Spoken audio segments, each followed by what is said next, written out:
Hello, I'm Margo. I'm the design director here at Morton Young and Borland in Newmilns.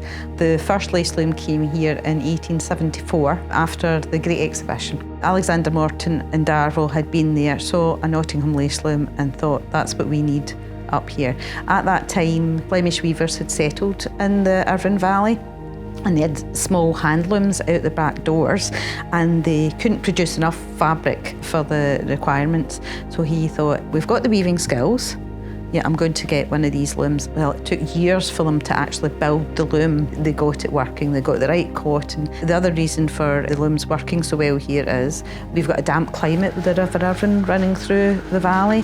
So we've got the nice damp climate for weaving with cotton. The pattern cards that are on the loom, if they are too dry, they shrink. If they're too wet, they stretch. The humid climate, again, kept the pattern cards at the correct size to work on the loom. And they say that the weavers here would work for less money than they would in Nottingham.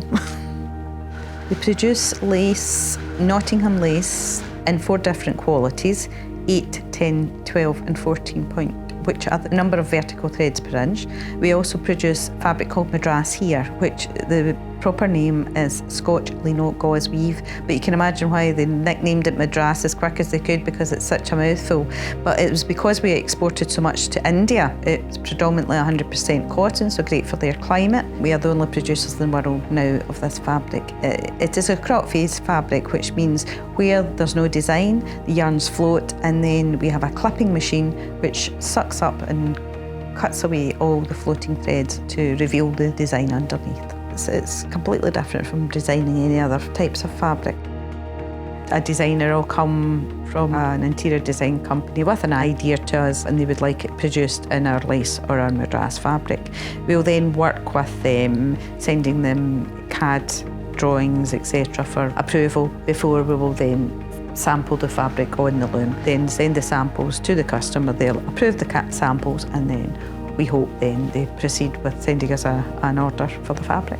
To be fair, in the lace and the Madras, the traditional designs are always the ones that sell best. I think our unique selling point is the history behind the company, the passion and the skills involved in creating the lace and the Madras fabric. I mean, the hand darning skills you see in are amazing. How there can be a broken thread on the loom, and then because we've such skilled darners, they can make that fabric just like new and saves damage in that piece of fabric. We also don't like wasting anything. So mostly when young people come into the business, they'll start shuttling. So they learn to put the brass centre in the shuttle carriage and thread it up. So now each loom has, well, say the 14 point has 5,040 across the loom. One set of shuttles are out the loom, being refilled, while the other set are in the loom weaving. And they can get so quick at it. And then obviously there's the weaving. When the fabric, after it comes off the loom, it then goes to the darning to be inspected, mend the imperfections, then they'll be batched up to go to finishing, to be dyed. The finished cloth will then be inspected again. They'll then be put onto the rolls and then put to the warehouse ready for the orders to be processed. We have fathers and mothers and daughters and sons and grandfathers and grandmothers all working together. I'd like to think that we could keep that industry going for this area as well. There's not a lot of industry in this area. We're the largest full-time employer, I think, here. So I'm really passionate about trying to keep it going for future generations.